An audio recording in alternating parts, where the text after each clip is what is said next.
กราบนบนอบน้อมอย่างพระติรัตนเกี่ยวเจ้าตั้งสามประการอันมีพระพุทธเจ้าพระสัทธรรมเจ้าพระสังฆเจ้าอันเป็นสรณะติเปิงตีเคารพนับถืออันสูงสุดในชีวิตกราบคารวะแตบไตไวสาปารมีธรรมพระมหาเถรานุเถระเจ้าคณะพระสังฆาธิการภิกขุสงฆ์องค์สามเณรจุตนจุองค์โดยความเคารพขอเจริญสุขเจริญปรญาติโยมศรัทธาสาธุชนพุทธบริษัทติ่นจองห้องวัดจุหนุ่มเท่าใจยิงก็ขอน้อมต้อนรับทุกท่านเข้าสู่รายการมรดกธรรมกำเมืองและสารธรรมกำเมืองตั้งสถานีวิทยุกระจายเสียงพระพุทธศาสนาแห่งชาติและสังคมคลื่นเพื่อการศึกษาพระพุทธศาสนาและวัฒนธรรมคลื่นพระพุทธศาสนาและจริยธรรมส่งสัญญาณออกอากาศทางสถานีวิทยุวัดฝ่ายหินตำบลสุเทพอำเภอเมืองจังหวัดเชียงใหม่ในระบบคลื่นความถี่ FM 104.50 เมกะเฮิรตซ์สถานีวิทยุคลื่นพระพุทธศาสนาและจริยธรรมในความอุปถัมภ์ของมูลนิธิพระบรมธาตุเจ้าดอยสุเทพส่งสัญญาณกระจายเสียงในระบบคลื่นความถี่ FM 96.0 เมกะเฮิรตซ์ต่อจากนั้นก็มีท่านผู้อำนวยการสถานีวิทยุชุมชนต่างๆก็ได้เมตตาลิงก์สัญญาณออกอากาศให้สาธุชนญาติโยมได้ติดตามรับฟังพร้อมกันนี้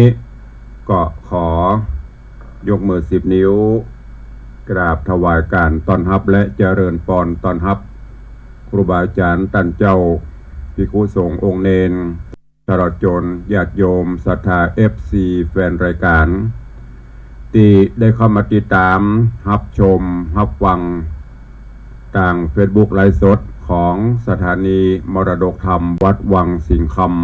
ำ Facebook ไลฟ์ของ104ธรรมะคลายเครียดFacebook ไลฟ์ของวัดฝ่ายหิน Facebook ไลฟ์ของทีวีวัดฝ่ายหินตลอดจนตั้ง Facebook ไลฟ์ของธรรมะภาคเหนือ Facebook ไลฟ์ของแสงธรรมส่องใจตลอดจนหน้าจอ Facebook ไลฟ์ของ FC แฟนรายการญาติโยมที่ได้เข้ามาติดตามรับชมแล้วรับฟังแล้วได้เมตตาแชร์เสียงนี้ไปยังกลุ่มเพื่อนๆของทุกท่านของทุกท่านตัวเองรายการนี้ดำเนินโดยกล่าวกับผมอาตมภาพพระครูวิสิทธิ์ศรีลาภรณ์เจ้าคณะตำบลป่าแดดเจ้าอาวาสวัดวังสิงห์คำตำบลป่าแดดอำเภอเมืองเชียงใหม่จังหวัดเชียงใหม่หรือญาติโยมทั้งหลายเรียกขานห้องขานกันว่าตุลุงในวังเป็นผู้ดำเนินรายการก็จะได้นำเอาธรรมะสาระข้อคิดตลอดจนธรรมะแบบธรรมวัดปืนบ้านล้านนาสลับกันเทศนาและก็โอจาคือกับสาธุชนญาติโยมได้สดับรับฟังแล้วก็จะได้นำไปคิดพิจารณาเก็บแกะกลไกเอาสาระแก่นสารเอาไปใช้ในการดำเนินชีวิตประจำวันก็เป็นประจำได้พบได้ปะกันแต่ว่าช่วงนี้ต้องขอประทานอภัยสุมาอภัยเนอะกับครูบาอาจารย์กับญาติโยมศรัทธา FC ทุกท่านบ่ว่าจะเป็นทางสถานีวิทยุก็ดีทาง Facebook ไลฟ์ก็ดีบางครั้งก็จะเป็นสดร้อนจากเตาในวังบางก็อาจจะเป็นเทปรายการมาแทน ช่วงนี้เป็นช่วงของหน้าเทศกาลงานบุญงานกฐินภารกิจศาสนกิจก็นับออกพรรษาแล้ว เพราะฉะนั้นก็บางเตื้อก็ไปปฏิบัติศาสนกิจบางเตื้อก็ร่างกายบ่ค่อยไหวเพราะช่วงนี้ก็จะเป็นช่วงของฤดูกาลปลายฝนต้นหนาวอากาศก็เปลี่ยนแปลงสภาพร่างกายก็บางเตื้อก็เอาบ่ไหวบางเตื้อก็ต้องฉันยาบางวันนี่พาราบางวันก็ฟ้าทลายโจรพ่อง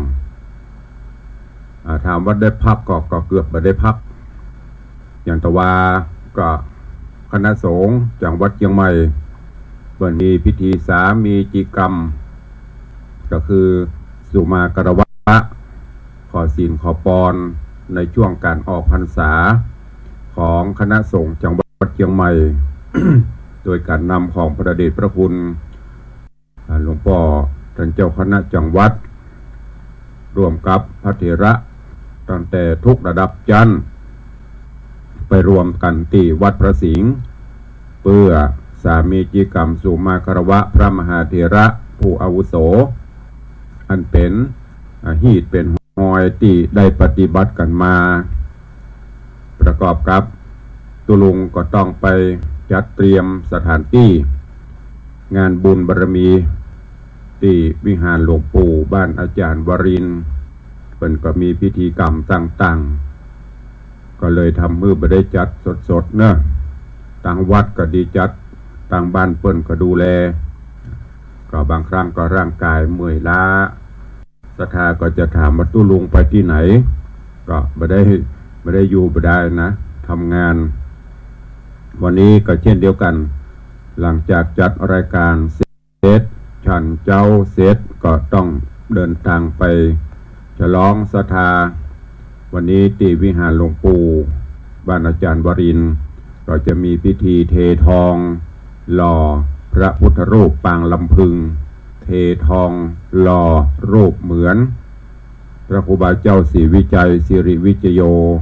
เพื่อที่จะมอบถวายไปต่างประเทศโดยจะมีทูตต่างประเทศทั้งนี้กับเพื่อเตรียมความพร้อมที่จะได้ยกยอปอปั้นเอาพระครูบาเจ้าศรีวิจัยของเฮาขึ้นเป็นบุคคลสำคัญของโลกที่เปิ่นกำลังเตรียมงานกันอันนี้เป็นตารางงานวันพรุ่งนี้ก็ตลอดวันตั้งแต่ผักเจ้าก็ไปเจริญพระพุทธพระงายไปเจริญพระพุทธมนต์สืบชะตาคือกับคณะศิษยานุศิษย์ที่วิหารหลวงปู่บรรณาจารย์วรินทร์ ฉันเพลเสร็จก็เพิ่นก็จะเคลื่อนขบวนกฐินแต่ละวัดวันพรุ่งนี้ในสายบุญของอาจารย์วรินทร์พร้อมคณะศิษย์ตอดถวายถึงมวลกันอยู่19 วัด19 กองแล้วก็มีทานบารมีธรรมแห่งหลายอย่างฮับกฐินปุ้นก็ต้องมาทำพิธีที่วัดแถมก็ตลอดวัน เริ่มให้แล้วเนอะขอประทานอภัยส่งมาอภัยตัวเองอันนี้คือตารางงานตุลุงก็เลยต้องขอสุมาด้วยเหตุผลที่ได้กล่าวมานี้ไม่ได้พบได้ปะกับญาติโยมสดร้อนจากเตาแต่ก็มีเสียงมาฮืออยู่เนอะจะได้ก็ตามก็ขอเป็นกำลังใจให้กับทุกท่านร่วมแรงร่วมใจกันเนอะสร้างบุญกุศลบารมีธรรมกันไปแถมบำเพ็ญบดาลอายุอานามเฮาก็จะเสี่ยงกันไปแถมปีหนึ่งละ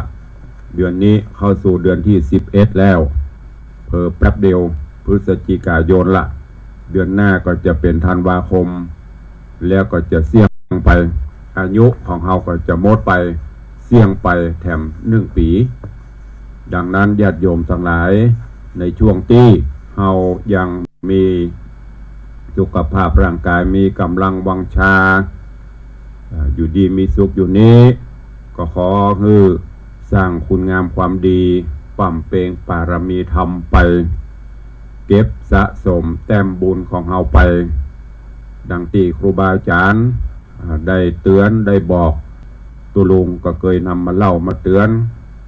คือกับญาติโยมต่างหลายเวลาเฮาจะต้องจากโลกจากนี้ไปใบนี้ไปเฮาจะไม่ได้อย่างไปตัวนอกจากบุญกุศลท่านญาติโยมสาธุชนต่างหลายวันเวลามันบวยแป๊บเดียวก็เดี๋ยวก็เสี่ยงไปเป็นวินาทีเป็นนาทีเป็นชั่วโมงเป็นวันเป็นเดือนเป็นปีไปเฮาจะเอาคืนมาก็ไม่ได้อย่างตะวานี่มันก็โป้นไปละวันพูกก็ยังมาบ่ถึงเตื้อกรรมโบราณล้านนาเฮาป้นก็บอกว่าตามีหน้าพอหน้าบหันภายหันหน้าตัวเก่าพ่องแม้แต่ตุลุงก็ยังพอบหันยกเว้นแยงแว่นส่องกระจกนี่ถึงจะหันเพราะฉะนั้นจะไปประมาทดังนั้นวันนี้เจ้านี้ก็นำธรรมะข้อคิดเรื่องราวมาฝากเนอะส่วนธรรมวัดติเตตไปได้2 ตอนละก็มันจะปฏิปต่อกันตัวลงก็เบรกไว้ก่อนเดี๋ยวแล้วกฐินแล้วงานดีๆเอาไปฟังให้มันปฏิปต่อกันไปแถมประการหนึ่งก็ต้องขอกราบขอบพระคุณท่านผู้อำนวยการบ่ว่าจะเป็นตัง 96.0 ท่านอาจารย์พระมหาประสิทธิ์ตัง 104ตังท่านเจ้าอาจารย์พระครูสมวิศวัตรที่ได้เมตตาบางวันบ่ได้สดเพิ่นก็จะมีเทปรายการใส่แตนเพื่อบ่ฮื้อญาติโยมได้ง่วงเหงา บ่ฮื้อญาติโยมได้ว้าเวได้ฟังอยู่วันนี้ฝากธรรมะข้อคิดคือท่านทั้งหลายเนอะมันบอกฝากไว้ให้คิดคือนำสาระเอามาฝากคือนำไปคิดนำไปพิจารณาพอญาติโยมท่านสาธุชนทั้งหลายการเวลาแต่ละวันแต่ละปีหรือว่าแต่ละวันแต่ละเดือนแต่ละปีมันผ่านโป้นไปนั่นท่านทั้งหลายเป็นโอกาสที่จะทำให้เราได้ย้อนไปตรวจสอบบทบาทลีลาของชีวิตเราว่าถ้าหากมันผิดพลาดเราก็จะได้หาโอกาสแก้ไขอย่างที่ตุลุงบอกไปตะวานี่ที่มันผ่านไปสดๆร้อนๆน่ะเราผิดเราพลาดอันใดไปพ้องวันนี้เราก็จะได้แก้ไขคือมันดีขึ้นเพื่อความหมดจดผ่องใสยิ่งขึ้นเพิ่นฮ้องว่าเป็นจังหวะที่เราจะได้ทบทวนความหลังเป็นจังหวะที่เราจะได้ระวังความคิดแล้วก็เป็นจังหวะที่เราจะได้เตือนจิตเตือนใจของตัวเก่าเราท่านทั้งหลายพระพุทธเจ้าตรัสสอนให้ผู้คนได้รู้จักพลิกบทบาทของชีวิตอุปมาเปิ้นเปรียบไว้เหมือนกับคนปิ้งปลากำเมืองเขาปิ้งป่าถ้าภาษากลางภาษาไทยว่าปิ้งปลารู้ว่าจะไม่เฮาก็ต้องมันพลิกมันปิ้นกลับไปกลับมาเพื่อมันไม่ดังบทกลอนอุทานธรรมเปิ้นสอนไว้ว่าปริ้งปลาหมองอแล้วกลับนี่ขำหนอเจ็บแล้วจำใส่กระบาลเร่งขานไขผิดแล้วจงกลับตัวเปลี่ยนหัวใจจะมีใครมาวอนไม่สอนตนเตือนตนของตนให้พ้นผิดตนเตือนจิตตนได้ใครจะเหมือนตนเตือนตนไม่ได้ใครจะเตือนตนแช่เชือนใครจะเตือนให้ป่วยการบทกลอนนี้ฟังแล้วซึ่งญาติโยมทั้งหลายเฮาต้องมันเตือนตัวเก่าเฮาตัวเองแล้วก็ฟังความคิดความหันของผู้รู้นักปราชญ์บัณฑิตที่เปิ้นเตือนเฮาด้วยความหวังดีไม่ได้เตือนด้วยอาฆาตมาร้ายนะ ไม่ได้เตือนด้วยความที่อิจฉาตาฮ้อนนะบางครั้งอย่างที่บอกไปแต่เกี้ยตามีหน้าเฮาพรหน้าเฮาบหันเฮาบ่สามารถได้รู้ว่าที่เฮาทำลงไปนั่นมันจะผิดจะพลาดก่อมันจะถูกต้องก่อบางสิ่งบางอย่างกันทั้งหลายเฮาทำอย่างลงไปนั่นบางเตื้อก็ถูกต้องแต่ไม่ถูกใจคือมันอาจจะถูกต้องแต่อาจจะบ่ถูกใจคนอื่นบ่ว่าจะเป็นผู้บังคับบัญชากาลูกน้องกาหมู่เดียวกันกาเพราะนั้นเขาก็ต้องคิดพิจารณาอย่างคำเพิ่นบอกว่าชีวิตของเขาเนี่ยมันไม่ใช่เป็นเหมือนน้ำขวดมันใช่เหมือนแป๊บซี่ จะให้มันสู้ซ่าจะให้มันดีที่สุดก็ไม่ใช่ชีวิตของเรามันจะมีการขึ้นลงเนี่ยเพราะนั้นเพิ่นบอกว่าชีวิตที่ผิดพลาดย่อมทำลายโอกาสอันดีงามแต่เราก็มีความที่จะต้องแก้ไขได้อยู่ชีวิตที่ผิดพลาด ย่อมทำลายโอกาสอันดีงามก็คือความก้าวหน้าชีวิตที่เสถลาเพราะบหันหน้าเข้าหาธรรมบางครั้งบางคนขำมาเด้อก็จะไปละสถานเริงรมอบายมุขต่างๆอย่างที่กรรมเพิ่นว่าเย็นขยันกินเหล้าเจ้าขยันนอนเมื่อวันขยันเข้าบ่อนเมื่อคืนเข้าบาร์นี่อันเนี้ยที่เฮาหันยิ่งสังคมปัจจุบันนี้สมัยมีเป็นเช่นนี้อันเนี้ยเพิ่นบอกว่าเป็นหุกเป็นเหวของชีวิตปัจจุบันนี้ญาติโยมทั้งหลายคนส่วนมากก็จะนับถือหันหน้านับถือพระแต่บ่ค่อยเชื่อถืออันนี้เกิดขึ้นปัจจุบันนี่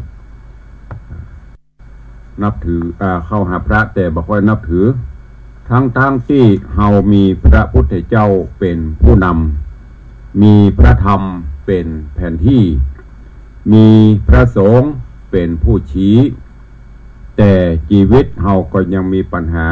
นั่นก็คือเกิดความทุกข์ก็เพราะอะไรอย่างญาติโยมทั้งหลายลองไปคิดพิจารณาดูเนอะเพราะฉะนั้นธรรมะจะมีความหมายธรรมะจะมีความหมายก็ต่อเมื่อเฮานำไปประพฤตินำไปปฏิบัติดังพุทธดำรัสที่ว่าธัมโมหเวรคติธรรมจารีธัมโมรคติธัมโมหเวรคติธรรมจารีแปลว่าธรรมได้ย่อมรักษาผู้ประพฤติธรรมหรือธรรมะและย่อมรักษาผู้ประพฤติธรรมธัมโมสุจินโนสุขมาวหาติ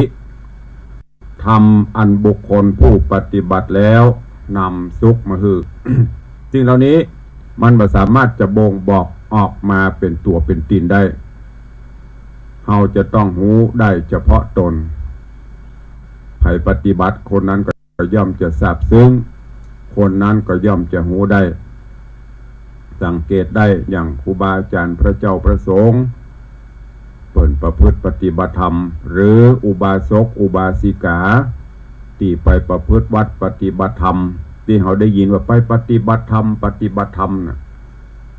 ความจริงอยู่ไหนเขาก็ปฏิบัติได้อยู่บ้านก็ได้อยู่ไหนก็ได้แต่บางครั้งสถานที่มันบัสปายะเปิดไปปฏิบัติตามสถานปฏิบัติธรรมที่หันที่นี่มันเงียบสงบแล้วก็สามารถดื่มด่ำรู้ถึงการปฏิบัติธรรมมันสุขใจมันอิ่มเอิบใจอย่างที่ตุลุงเคยบอกสุขกายสุขใจเป็นสิ่งสำคัญน้อยกู้กันนะแต่ว่าถ้าเราสุขใจเนี่ยสุขภาพพรรณนามัยมันก็ดีหมดแต่ถ้าทุกข์ใจ สุขภาพร่างกายเราก็เสื่อมไปตอนทั้งหลายลองเปรียบคนเดียวเถอะบ่ต้องตุลุงได้บอกบ่ต้องนักปราชญ์ครูบาอาจารย์ปฏิวัติละเตื้อเขาปฏิบัติธรรมจ จิตใจเราเป็นธรรมมันจะเป็นผลพ่วงไปถึงร่างกายกินอิ่มนอนอุ่นนอนหลับสบายไม่ได้เครียดไม่ได้หยังตรงกันข้ามถ้าสุขภาพใจคิดไปสปะสปันมีแต่เรื่องมีแต่ราวกระทบกระทั่งจิตใจนอนก็บหลับกินก็บลำกระเดียวร่างกายก็เริ่มสูบผอมลงโรคภัยไข้เจ็บก็คอยที่จะโดดเข้าใส่สุดท้ายก็ลงแล้วก็ต้องกลับบ้านดังนั้นสาธุชนญาติโยมท่านทั้งหลายเนอะเพื่อนำเอาหลักธรรมะข้อคิดปฏิบัติธรรมเนี่ยเอาไปใช้เราปฏิบัติดีแล้วเราก็จะมีความสุขตรงกันข้ามธรรมะภาษาบาลีประวัติธรรมะเทศสีปราภโวบุคคลใดเกลียดจังธรรมะบุคคลใดบ่ประพฤติปฏิบัติธรรมจะเป็นผู้เสื่อมเพราะนั้นหูธรรมตึกตองธรรมปฏิบัติธรรมก็ย่อมจะให้ผลก็คือความสุขเป็นเนืองนิดเข้าลักษณะที่เป็นว่าหูแล้วคิดพิชิตศัตรูหูแล้วปฏิบัติขจัดศัตรูปัญหาชีวิตทุกเรื่องถ้ามีต้นต่อปัญหาชีวิตทุกเรื่องล้วนมีต้นต่อมาจากหูดีแต่บ่ทำดีหูชั่วแต่บ่เว้นชั่วท่านนี้ลองมันซึ้งหนาญาติโยมทั้งหลายหูดีแต่บ่ทำดีหูชั่วแต่บ่เว้นชั่วอย่างที่เป็นเรื่องเป็นเล่าเป็นข่าวต่างๆนะหูก็หูกฎหมายหูไหมหูแต่ก็หาวิธีลบหลีกเลาะและไปอ้างหันอ้างนี่ไปถ้าเปิ้นบ่ฮู้ไปอย่างก็โป้นไปแต่ถ้าจับได้ไล่ตันก็เป็นเรื่องเป็นราวเป็นข่าวเป็นคราวอย่างที่ปัจจุบันนี้เพราะฉะนั้นขอฝากไว้เอาศีลธรรมกรรมฐานหลักธรรมที่องค์พระภูมิพระภาคเจ้าได้แนะนำได้ชี้ต่างบอกต่างฮือเฮาท่านทั้งหลายเนี่ยนำไปคิดนำไปพิจารณาเมื่อเฮาหูดีแล้วก็ขอฮือปฏิบัติดีประพฤติดีปฏิบัติชอบมีศีลมีธรรมบันักบันาศีลห้าอย่างประเด็นนี้คณะสงฆ์ราชการเปิ้นก็เชิญชวนรณรงค์หมู่บ้านรักษาศีลห้าทั่วราชอาณาจักรคือได้มีศีลประทานนักหนา5 ข้อปราบได้หมดพิชิตได้หมดโลกก็จะมีความสงบสุขโดยการมีศีล5แล้วก็คือการอนุเคราะห์สงเคราะห์ช่วยกันดังที่ตุลุงก็เคยนำมาอู้หลายครั้งครูบาอาจารย์ก็เคยนำมาบอกหลายเตื้อนอนสูงคือนอนสูงนอนสูงคือนอนคว่ำนอนต่ำคือนอนหงายก็หมายถึงผู้ที่มีฐานะมีอันจะกินน้อยก็จุนเจือเกื้อหนุนผู้ที่มีฐานะน้อยกว่าเฮาด้อยกว่าเฮายากจนกว่าเฮาอนุเคราะห์กันไปคนที่นอนต่ำคือนอนหงายก็คือฮู้ตัวเฮาว่าเฮามีฐานะเป็นจะได้ควรที่จะปฏิบัติตนปฏิบัติตัวจะได้จุนเจือเกื้อหนุนกันไปช่วยกันเติมช่วยกันตุ้มโลกนี้ก็จะน่าอยู่สังคมก็จะมีความสุขปัจจุบันนี้สังคมมันเป็นไปแห่งแบบหนึ่งสังคมแบบมือไผ่ยาวสาวได้สาวเอาไผ่จะเดือดร้อนบะเกียงบะเกียวขอผู้สุขมันถึงมีความเดือดร้อนไปเพราะนั้นก็ค่อยขอฝากไว้เนอะกับญาติโยมตันสาธุชนทั้งหลายอยู่ร่วมกันบนโลกใบนี้ ด้วยการมีศีลมีธรรมด้วยการประพฤติปฏิบัติธรรมสงเคราะห์อนุเคราะห์ช่วยเหลือเจือจานซึ่งกันและกันช่วยกันเตื่อมช่วยกันตุ้มช่วยกันประคับประคองกันไปอย่าไปประพฤตินอกศีลนอกธรรมแล้วความสุขก็จะมาบังเกิดกับบ้านกับจองกับครอบกับครัวกับตนกับตัวของญาติโยมทั้งหลายในวันนี้ก็ขอฝากธรรมะข้อคิดเล็กๆน้อยๆนำไปคิดพิจารณาเนอะโดยเวลาอันจำกัดที่บอกเนี่ยมันไปมันได้รอนะปั๊บแป๊บตับแทบก็เดี๋ยวก็จะหมดเวลามันก็หวังว่าข้อคิดธรรมะเล็กๆน้อยๆที่ตุลุงนำมาฝากเป็นข้อคิดก็ลองนำไปคิดพิจารณาเอาไปใช้เอาเนอะอันไหนที่ดีก็นำไปประพฤติปฏิบัติ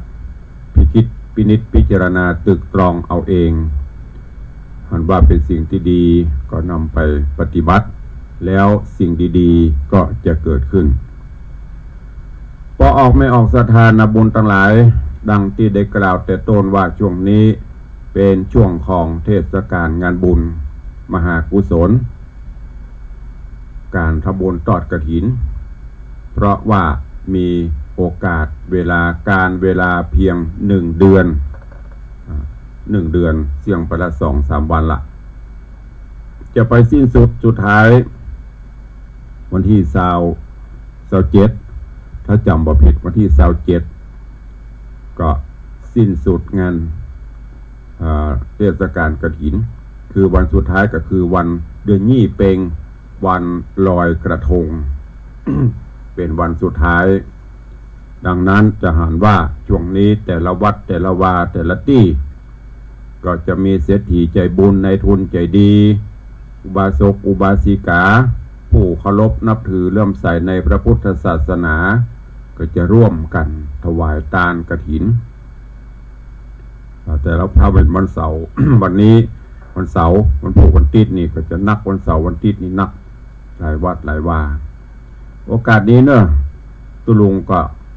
เชิญชวนญาติโยมศรัทธานาบุญเฮาร่วมกันเฮาบ่ได้เป็นเจ้าภาพเก่าเฮาก็ร่วมทำบุญไป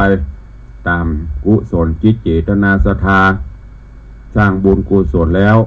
บ่เดือดร้อนตัวเก่าบ่เดือดร้อนครอบครัวก็ทำไป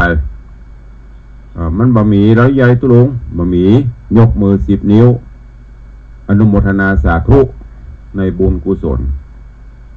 จะไปว่ามันบ่มีคนเฒ่าคนแก่เพราะว่ามันจะสมกำปากมีแต่ใดเฮาก็ทานไปแต่ถ้ามันมีน้อยก็เก็บไว้ใจในครอบครัวเอาไปทำบุญเอาไปทำบุญอย่าหมดมีอย่างกินก็เดือดร้อน บุญแต่ที่จะได้มันก็จะไม่ได้ก็ฝากไว้กับทุกท่านตัวเองวันนี้ที่วัดวังสิงห์คำก็เป็นวันตกแต่งดาศรัทธานาบุญวัดวังสิงห์คำทุกหลังคาเรือน ก็ร่วมสมทบกฐินในวันพรุ่งนี้ในสายบุญของอาจารย์วรินทร์บัววีระเลิศดังที่ตุลุงได้บอกไปแล้วก็มีหลายๆวัดมันพวกนี้จังหวัดเชียงใหม่นี่ก็หลายอยู่ก็โดยเฉพาะสายบุญของอาจารย์วรินทร์นี่ก็19 วัดละนอกนั้นแหมที่นอกสายแหมใกล้ที่ไหนก็ไปที่นั่นเนอะใครจะทำบุญที่วัดไหนก็ทำไปในส่วนของวัดวังสิงห์คำตุลุงก็ขออนุโมทนาบุญขอบคุณกับญาติโยมเนอะตะวานี้ต่างบ้านต่างรายขอบคุณโยมแม่ครูเหรียญทองจันทีได้แจ้งมาต่างรายขอร่วมบุญกุศลกฐินวัดวังสิงห์คำเป็นจตุปัจจัย500 บาทแล้วก็ร่วมถวายปัจจัยถวายทานต้นเงินงานทำบุญอายุวัฒนมงคล60 ปีตุลุงแถม1 ต้นรวมเป็นเงิน 1,500 บาทสาธุอนุโมทนาบุญตัวเองนอกจากนั้นขอบคุณอนุโมทนาบุญกับโยมพี่ไอมานิดโยมพี่สายจันทร์บุญยวงพร้อมครอบครัวเนอะร่วมทำบุญกฐินวัดวังสิงห์คำจำนวนเงิน 2,500 บาทส าธุอนุโมทนาบุญตัวแล้วก็ยังมีโยมปล่อยจานบุญมาแม่ตุนแก้วทาคำแปงมคณายกผู้จานวัดร่วมกับท่านผอ.ถนอมคุณครูจิตราทาคำแปงและลูกเต่าร่วมทำบุญกฐิน1 กอง 1,119 บาทก็ขออนุโมทนาสาธุตัวในคราวก่อนนั่นก็มีสาธุชนญาติโยมได้ร่วมโมทนาบุญกฐินเข้ามาก็ขอบคุณเนอะกับแม่ครูหรือว่าอาจารย์จุฑารัตน์สมบัติพร้อมคณะศิษย์ญาติมิตรกัลยาณธรรมได้นำปัจจัยมาร่วมบุญกฐินสามัคคีวัดวังสิงคำเป็นจำนวนเงินอยู่ 4,000 บาทซึ่งแม่ครูก็เป็นที่เคารพนับถือตั้งแต่แม่อุ้ยหม่อนมีกินมีตานก็มาร่วมโมทนาบุญตัวตลอด นอกจากนั้นก็ขออนุโมทนาบุญขอบคุณกับโยมแม่อำพันธ์สุวรรณชีพบ้านสมริมกับอำเภอแม่ริมร่วมทำบุญมา200 บาทขอบคุณอนุโมทนาบุญกับ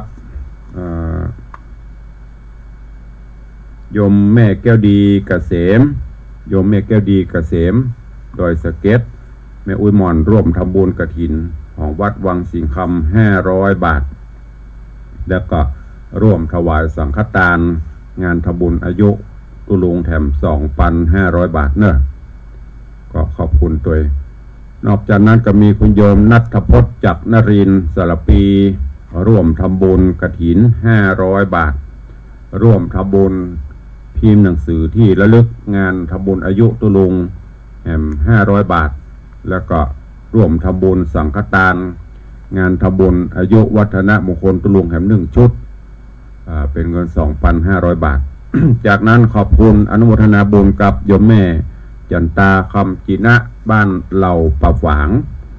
ร่วมทำบุญกฐินวัดวังสิงคำ500 บาทแล้วก็ร่วมทำบุญหนังสือแห่ม500 บาทตลอดจนร่วมเป็นเจ้าภาพสังฆทานงานทำบุญอายุวัฒนมงคลตุลุงแห่ม1 ชุด 2,500 บาทขออนุโมทนาบุญขอบคุณกับโยมพ่อเฒ่าพงษ์แม่เฒ่าบัวเงินบุญชัยและครอบครัวเนอะร่วมทำบุญกฐินวัดวังสิงคำ500 บาทขอบคุณโยมแม่พันนีตาคำร่วมบ้านสายมูลแม่ก้าสันปะตองหน้าวัดพระเจ้าตนหลวงร่วมทำบุญกฐินวัดวังสิงคำ200 บาท ขอบคุณกับโยมแม่อุ้ยมอนจันดีสุขเจริญบ้านสันทรายสันทรายร่วมทำบุญกฐินวัดวังสิงคำ200 บาทขอบคุณอนุโมทนาบุญกับคุณโยม อรุณีชัยบงร่วมทำบุญกฐิน100 บาทขอบคุณโยมแม่ละอหรือว่าแม่รอจันเที่ยงอำเภอป้าวร่วมทำบุญกฐินมา200 บาทขอบคุณโยมปี้อัญชลีคำกิติบ้านเมือง5ร่วมทำบุญกฐิน200 บาทโยมแม่สุพินชัยจินดาร่วมทำบุญกฐิน200 บาทแล้วก็โยมวัลภาภูลสุภาเมือง5ร่วมทำบุญ100 บาทสาธุอนุโมทนาเนอะอันนี้บุญกฐินมหากฐินในวันพรุ่งนี้จะได้รวบรวมตอดถวายให้ญาติโยมศรัทธาตัวนอกจากนั้นก็หลังจากกฐินเสร็จก็จะมีงานใหญ่งานหลวงงานบุญกุศลก็คือทำบุญครบรอบอายุวัฒนมงคล5 รอบ60 ปีของตุลุงเนอะก็ประชาสัมพันธ์ให้ทราบมาโดยตลอดวันที่16วันที่17เดือนธันวาคมก็ขอน้อมเอิญเจิญจวนมิตรแก้วสหายคำ FC ก็ดีบ่ใจ FC ก็ตามเนอะมาร่วมสืบชะตาหลวงเสริมบารมีธรรมสะเดาะนพเคราะห์ลวดทำบุญส่งท้ายปีเก่าต้อนรับปีใหม่ดังที่ตุลุงได้บอกไว้ปีนี้อายุได้5 ขวบ60 ปี ครบเมื่อวันที่21สิงหาละปกติก็จะทำเดือนสิงหาแต่ว่าปีนี้มันครบขวบครบรอบญาติโยมก็หลายพระเจ้าพระสงฆ์ก็นักอุปสรรคก็คือฟ้าฝนตุลงก็เลยว่าเลิกงามยามดีอากาศจะเย็นสบายหน่อยท้องฟ้าก็คงจะโปร่งใสยกเว้นว่ามันมีพายุอย่างเข้าเนอะพอเดียวมันก็บ่แน่ก็เลยเลื่อนมาจัดเอาวันที่16-17เดือนธันวานี่เจิญจวนเนอะทุกบ้านทุกจองมาห่วมกินห่วมตานท่านผู้ใดมีกุศลและจิตเจตนาใครร่วมปูจาคุณงามความดีมุทิตาสักการะจะน้อมถวายจตุปัจจัยต้นเงินต้นทองต้นเพชรต้นมหาตานะปารมีก็เจริญปอนเจิญเนอะในการนี้ขอบคุณเป็นอย่างสูงยิ่งกับโยมพ่อเลี้ยงธนวัฒน์โยมแม่เลี้ยงทัดพิชาสุสิงคำรัตนมหาอุบาสกผู้เปรียบเสมือนเป็นถึงปอดถึงแม่ถึงปีถึงน้องได้ให้ความอุปถัมภ์บำรุงถึงวัดอุปถากทุเจ้ามาโดยตลอดการทำบุญในคราวครั้งนี้โยมพ่อเลี้ยงแม่เลี้ยงได้ร่วมถวายสังฆทานที่จะถวายพระเถระจำนวน100ชุดแล้วก็รับเป็นเจ้าภาพพิมพ์หนังสือ108เล่มประกอบกับอย่างอื่นที่จะตวยมาแถมเบ็ดเสร็จแล้วก็ประมาณ 3-4 แสนบาทก็ขอบพระคุณบุญทักษาเนอกับโยมพ่อเลี้ยงธนวัฒน์แม่เลี้ยงทัดพิชาสุสิงคำตัวปัจจัยทั้งหลายที่จะใช้ในงานนี้ก็นักอยู่ถวายพระเจ้าพระสงฆ์ที่นิมนต์มาจำนวนทั้งหมด169รูปแบ่งเป็น3ชุด169รูปมีทำบุญทักษิณาทำบุญสะเดาะนพเคราะห์แล้วก็สืบชะตาแบ่งเป็นชุดกันรวมถึงหมด169รูปใครจะร่วมบุญกุศลก็สังฆทานชุดละ 2,500 บาท บ่เลี้ยงครับ100 สาวละครั้งแห่ม49แห่ม50อีกถึงพระเจ้าประธรรมอาจารย์แล้วก็ต้นเงินต้นทองต้นเพชรต้นมหาตนะบารมีเพื่อสมทบกองทุนนิธิวิสิทธิศรีลาภรณ์เอาไปอย่างตุเจ้าก็ใจในการพัฒนาวัดหอมหันหอมนี่วัดวารามตีงามนี้ก็โดยปัจจัยที่ญาติโยมเอามาสมทบมาตานตุลุงก็เอามาแปลงหั่นแปลงนี่เพียววัดพัฒนาวัดไปเนอะจนจวนทุกท่านต้นเงินต้นละ999 บาทที่ญาติโยมสามารถรับได้นะ999 บาทอย่างแต่ว่าแม่ครูเหรียญทองจันทีก็ร่วมมา1ต้นคนก็คือมา1ปันขี้ค้านทอนแล้วก็ต้นทองต้นเงินต้นทองต้นเพชร ใครจะร่วมโมทนาบุญก็ติดต่อสอบถามแจ้งความจำนงได้เนอะขออนุญาตไปตับไปตายครูบาอาจารย์ญาติโยมตั้งหน้าจอก่อนก็เดี๋ยวก็จะได้ไปตั้งบ้านตั้งจองวันนี้ก็ครูบาอาจารย์ก็สถานบุญก็มากันหลวงหลายเข้ามาติดตามตั้งหน้าจอ Facebook ไลฟ์ก็อย่างที่ได้บอกเนอะขอประทานอภัยบางวันไม่ได้พบได้ปะกันเจริญปอนต้อนรับน้าน้องคนเดิมกว่าเดิมแต่เนอะ แล้วจะไปลืมเนอะ16-17คนเดิมก็มาปะกันที่เดิมเนอะในวังนะเจริญปอนคุณโยมชนจันทร์ซอนคำกราบไหว้สาเจ้าสาธุเจริญปอนคุณโยมสลินทิพย์บุญเลิศน้อมกราบไหว้สาเจ้าสาธุเจริญปอนโยมพี่ไอ้ประสิทธิ์ทิพย์วันสาธุเจริญปอนเนอะน้อมกราบไหว้สาท่านเจ้าพระครูสถิตเจติยรักษ์เจ้าอาวาสวัดเจดีย์แม่ครัวเจ้าคณะตำบลแม่แปกท่านเจ้าติดตามรายการมาโดยตลอดกราบขอบพระคุณปุญญาปรมีเนอะเจริญปอนโยมแม่ปราณีพยัคฆ์ไคหพลน้อมกราบไหว้สาเจ้าสาธุ เจริญปอนโยมแม่อันนี้ก็เป็นอุบาสิกาผู้อุปถากมาหลายปีดีดับ ปีนี้ก็เช่นเดียวกันโยมแม่ประณีได้เป็นเจ้าภาพตาลต้นเพชรเลื่อนขึ้นเป็นต้นเพชรเพราะมันมีต้นเงินต้นทองต้นเพชรต้นมหาบารมีต้นเงิน 1,000 บาทต้นทอง 5,000 บาทต้นเพชร 10,000 บาทมหาบารมี 100,000 บาทของโยมแม่ประณีปีนี้เลื่อนขึ้นมาเป็นต้นเพชร 10,000 บาทสังฆทานแถมพิมพ์หนังสือแถมเบ็ดเสร็จก็ประมาณ 15,000 บาท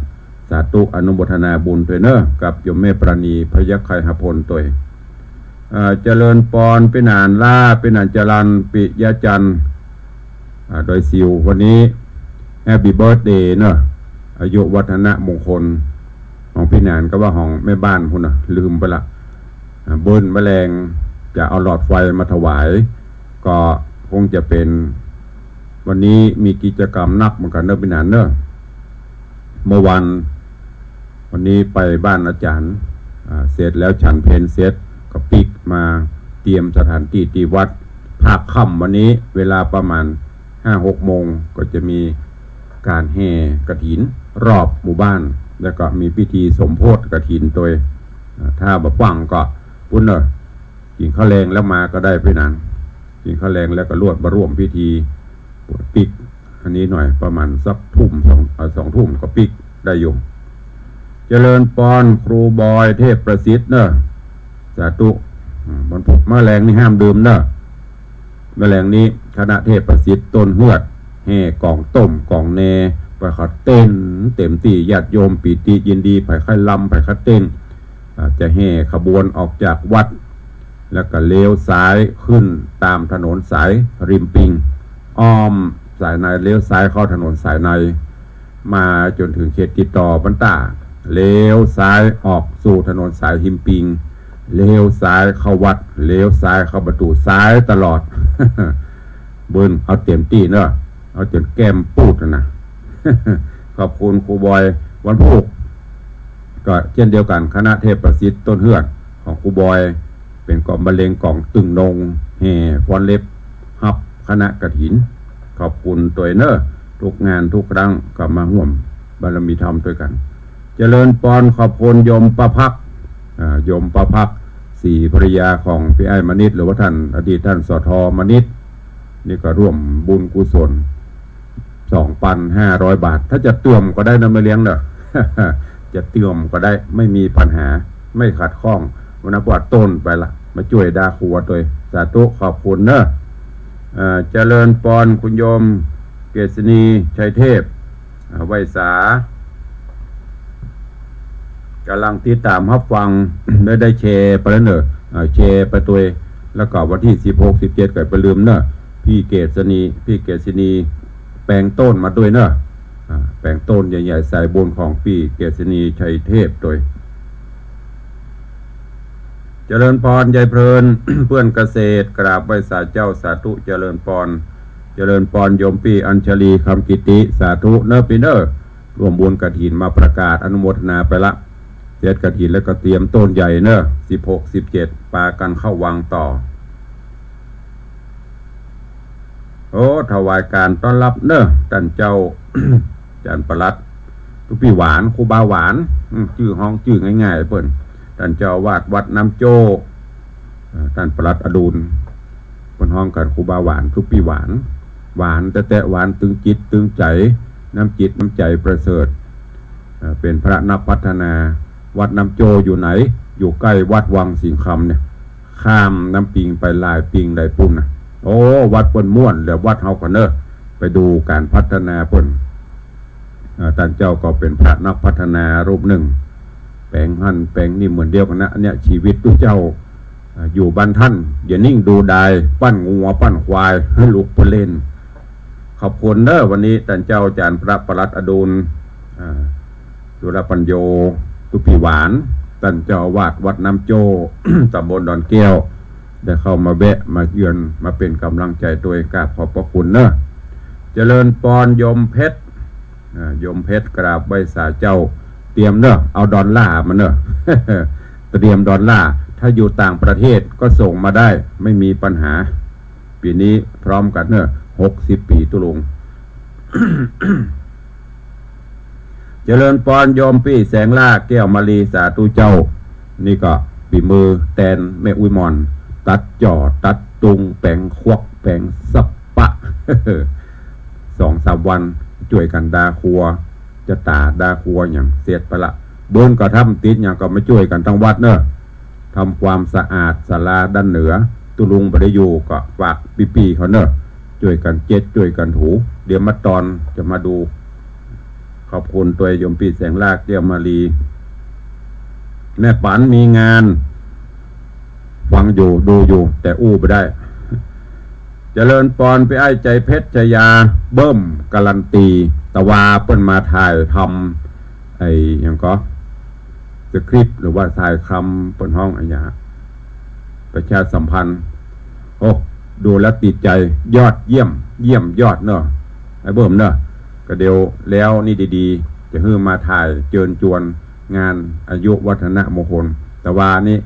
เปิ้นว่าขี่รถก่ายหันป้ายแล้วมันแวบๆขึ้นมากะก็เลยเข้ามาถ่ายใครที่ได้ดู Facebook ไลฟ์ตึงของไอ้เบิ้มก็ดีตึงของวัดวังสีคำพอดีนะนั่นคือฝีมือการถ่ายทำตัดตอนของเบิ้มการันตีศิลปินล้านนาเฮาเป็นตึงนักดนตรีเป็นตึงนักร้องตรวจตลกได้หมด ใครมีงานใครเจิญไปบุกตี้บุกเบอร์โทรมาได้เดี๋ยวตุลุงจะ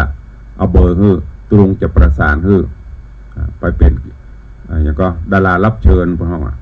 ให้บ่มปลดไปหมดซอก็ได้ตลกก็ได้ ไปที่เคยไปตามลิเกมั่วน่ะบนห้องก็เบิ่มการันตีขอบคุณทำคำเด้อที่ได้มาร่วม ประชาสัมพันธ์ให้กับทางวัดตัวเจริญปอนโยมพี่หมอมัฒนาอำพันธ์สาธุเนอะพี่หมอกระทรงบุญกุศลมาตุลุงลืมไปมีในไลน์ไม่ได้เอาออกสักคำวันนั้นพี่หมอโอนสตางค์มาร่วมบุญกุศลละสาธุขอบคุณกับพี่หมอตัวเองพี่หมอมัฒนาอำพันธ์พร้อมครอบครัวมาร่วมกฐินมาตุลุงเอาใส่บัญชีแล้วตะกี้อ่านกันหน้าซองแล้วพี่หมอขอสูมาตัวที่ว่าข้าเจ้าหอมยังไม่ได้ยินพี่หมอห่วงบุญกฐินมาละเจริญปอน โยมไอ้อย่างนี้ใจบุญกะ อันพีดก็สุมาเนอะเพิ่งกำลังรับชมสลาไม่งิ้วต้องถามเนอะสลาไม่งิ้วนี่แปลงอะไรอย่างนะ กราบไหว้สาครับผมเจริญปอนเนอะพี่สลาโอ้โมทนาบุญเนอะวันนี้เข้ามาส่องมาแอวมาเยี่ยมกันมีโอกาสก็ถ้าบัตรานกฐินก็ปุ้นเนอะงานอายุทำบุญ6 ขวบ 5 ขวบตุลุงก็มาห่วมกันเด้อขอบคุณบุญรักษาเป็นเพื่อนติดตามกันมาตลอดแล้วก็มีโยมสุพันนีกราบสาธุเจ้าเจริญปอนเนอะสาธุอนุโมทนาบุญตัวขัดตกบกพร่องประการใดขอประทานอภัยเนอะตัวมันนิ้วตาก็ค่อยวีบูบีละเตี้ยก็เลื่อนไปมันลุดไปก็ดีก็เดี๋ยวจะไปตักได้มาลูนทำคำไปคอมเมนต์ตอบทีหลังขอบคุณทุกท่านตัวโอ้บัตรได้ตักต่างบ้านต่างจองแล้วเนอะเวลาหมดเวลา หมดเวลาแล้วเนาะต่างบ้านต่างจองเป็นอย่างละเดี๋ยววันต่อไปก่อนก็ค่อยนี้เนอะขอบคุณท่านเจ้าจำพระครูสมุวิศวัตรที่ดูแลทางด้านสถานีถึงเฟสถึงอย่างเนอะหายโวยก็พยายามประคับประคองเนอะจานเนอะเป็นสหายเดียวกันอายุเต่าเดียวกันของป่นสบายของเฮานี่มีบุตรหนึ่ง เดี๋ยวนะขอโทษเวลาพอดีผอมาพอดีโทษเวลาบาดเจ็บตั้ง96เดี๋ยวถึงเวลาพวกก็จะตัดละของ104ยังมีเวลาหน่อยโทษเวลาบาดเจ็บเดี๋ยวจะน้อยจ่อยตั้งบ้านตั้งจองใครจะใครจะสนทนาแจ้งผลการรับฟังทางวิทยุเข้ามา0817836540มีไม่เอ่ยผอลดเวลาบาดเจ็บเมื่อ2 นาที ก็เดี๋ยวจะน้อยจ่อยโอ้เพิ่นมาตักเฮาอีหมะเจริญปอนไว้สายเจ้าพระครูจากเจนยอดนะจ๊ะจากเจนยอดร่วมกฐินกี่ล้านแห่ๆเหมาะบอกกองถามร่วมกฐินกี่ล้านแห่ๆอู้เล่นบ่ได้เนาะแม่เด้อโมทนาบุญด้วยกันเด้อสาธุไปประหอมวันเกิดตุลุงพุ่นเด้อหอมวันนักจอมไว้วันร้อยเด้อสาธุจากเจ็ดยอดสายบุญกำลังใจท่านผอ.บอกตามสบายเลยสบายล้ำกับได้อาจารย์เดียวจะต้องมีงานอยู่เมื่อเวลาแหมสัก3 นาที2 นาที3 นาทีผอ.ผู้ใจดี104นี่มีปัญหาตามสบายจะถึง8 โมงก็ได้ปะวะ แต่เรามีภารกิจรออยู่ก็เดี๋ยวเสร็จนี่ฉันเช้าเสร็จก็ต้องรีบไปงานพิธีหล่อพระเอามีแหมกอดทางบ้านถ้ามีตุลุงจะได้ลำลานะเดี๋ยวจะน้อยจ่อยว่าตุลุงปอบตักทางบ้านเหรอใครฟังทางวิทยุรายงานตัวมีแค่7 ยอดคนเดียวเนี่ยนะตุลุงถึงไปอู้ทางหน้าเฟซบนโลมีกอดทางบ้านทางจองมีไหมเงียบปิงดับปิงบินบ่อยดับจื้อกือมันลื้อฟังทำมันตุ้มมีนะตังFCตังบ้านนะพ่อมีใครฟังตุลุงละ มันว่าก้ายวะนะลึงเลยเมื่อนี้มันเลยบอกให้นี้เอาเทปแห้งเอาสดเป็นขนาดสดเนี่ยใครย่ำฟังนี่สถานีเขาบอกฟังแล้ววะเขาจังตุลุงเลยลูกก้ายตุลุงละของคนอื่นเนี่ยเปิ้นโทรตะกี้ก่อนรายการตุลุงนี่อย่างก็ธรรมะภาษาเนี่ยปักกะยอกับวักกะเลียงก็พอFCบนโลมาตัดของตุลุงดักปิ่งถ้าพระโคปัญญาสังฆการบ่ได้ก็มันนับปะกันวัดส่วนวัดศรีสุดาเปิ้นบัดโฮก็เดือดบ่ได้เดือดนะครูบาเซียวกันเล่นเนี่ยเอามีหน้าที่ไอ้บรรยายกับบรรยายว่าไปเนาะถ้าเปิ้นอินดูเปิ้นก็โทรบ่โทรกันแล้วไปกันเนาะ อาจารย์พระครูปัญญาสังฆการวัดศรีสุดาเปิ้นเซียวตุลุงอันกำเปิ้นโทรมาคนเก่าโทรก็หาว่ามีกะหมู่เก่ากับหมู่ใหม่โทรมาโทรกับโจมไม่ได้โจมแต่ลองหยอกล้อไปมันมีใครฟังก่อนเอาแล้วเนาะอู้ไปเวลาก็ล่วงเลยปฏิทิกเดี๋ยวจะฟังข่าวจากสถานีอยู่วันนี้อู้จ๋าได้ไปบัถูกบัต้องก็ขอประทานอภัยกับทุกท่านเนอะทางจากหน้าจอ Facebook ไลฟ์ทางจากทางบ้านก็ดีก็ขอความสุขสวัสดีบังเกิดมีกับทุกท่านเนอะอยู่ดีมีสุขเหมือนกันจุตนจุองจุผู้จุคนจัตตาโรธรรมาวัฏันติอายุวันโนสุขังปะลัง